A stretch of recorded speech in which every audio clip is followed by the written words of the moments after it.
If you want to mount the Holosun EPS on the Walther PDP, here is how. All you need is this mounting plate from CH Precision, and the link is below if you find this helpful. Please note that this is the version 2 PDP mount shown in this video, and you can learn more about the footprint conversion in this video here.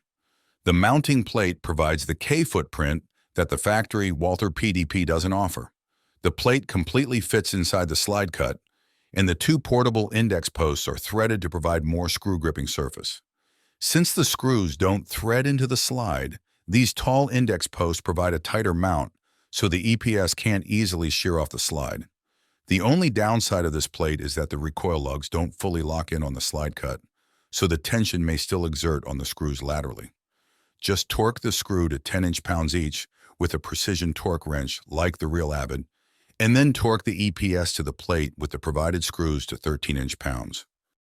If you find this helpful, please like and subscribe to see more close-up installation videos like this.